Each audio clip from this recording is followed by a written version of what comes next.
Yang kedua, Ansatsu Kyoshitsu. Anime ini memiliki 2 season. Dan ending saatnya akan berada di season 2. Cerita bermula ketika bulan tiba-tiba meledak dan menghancurkan 70% bagian bulan yang mengakibatkan bentuknya berubah menjadi bulan sabit secara permanen. Suatu hari sebuah makhluk misterius berbentuk gurita muncul dan mengaku bahwa dirinya lah yang telah menghancurkan bulan dan mengancam akan melakukan hal yang sama pada bumi. Dengan sigap pasukan khusus menyerangnya namun tak berhasil dikarenakan makhluk ini dapat bergerak dan terbang dengan kecepatan mencapai Mach 20. Akhirnya makhluk ini membuat kesepakatan dengan pemerintah. Dia tidak akan menghancurkan bumi dengan syarat dirinya dapat mengajar di sekolah Kunugigaoka kelas 3E. Para murid dipaksa untuk menyetujuinya. Makhluk ini tidak boleh melukai murid, namun murid diizinkan untuk membunuhnya dengan menggunakan senjata khusus yang tidak akan melukai manusia namun berefek buruk pada makhluk misterius ini. Sekolah Kunugigaoka menempatkan kelas berdasarkan tingkat kepintaran murid, mulai dari yang terpintar di kelas A sampai yang terbodoh di kelas E. Setelah beberapa lama akhirnya mereka menyebut makhluk ini dengan nama Koro Sensei. Koro Sensei berhasil menghindar dari berbagai macam percobaan pembunuhan yang dilakukan para muridnya. Walaupun tubuh dan tingkah Koro Sensei sangat aneh namun ia berhasil mengangkat nilai para murid kelas 3E menjadi lebih baik. Anime ini banyak menceritakan tentang kisah perjuangan para murid yang dikucilkan di sekolahnya yang berjuang untuk bangkit dari kehampaan yang ada di sekitar mereka. Dibalut dengan komedi yang mengocok perut dan juga drama yang menyentuh hati, anime ini cocok buat kamu yang ingin menghabiskan waktu liburan.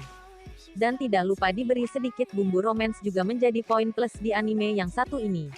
Tentu saja recommended banget buat kamu. Yang ketiga, anime ini bercerita tentang seorang laki-laki Fujinuma Satoru, yang mengalami kejadian di mana dirinya dikirim kembali ke beberapa menit sebelum tragedi itu terjadi. Pemuda 29 tahun yang berprofesi sebagai seniman manga tersebut memanfaatkan fenomena yang misterius itu untuk menyelamatkan korban dari kecelakaan yang terjadi. Satoru menyebut fenomena ini sebagai revival.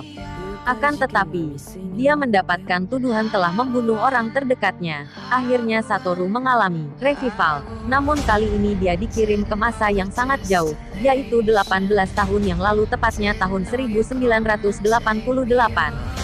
Sehingga dia menyadari bahwa pembunuhan yang dia alami ini ada hubungannya dengan kasus penculikan dan pembunuhan salah satu teman masa kecilnya, Minazuki Kayo yang diculik dan dibunuh secara misterius ketika dia masih kecil. Ini adalah kesempatan Satoru untuk memperbaiki masa lalunya, sehingga dia terbebas dari tuduhan pembunuhannya. Boku Dake ga Inaimachi berfokus pada Satoru yang menjalankan misinya untuk mengungkap apa yang sebenarnya terjadi 18 tahun yang lalu dan mencegah kematian teman sekelasnya, sekaligus melindungi orang yang penting baginya di masa sekarang.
Jangan lupa like and subscribe.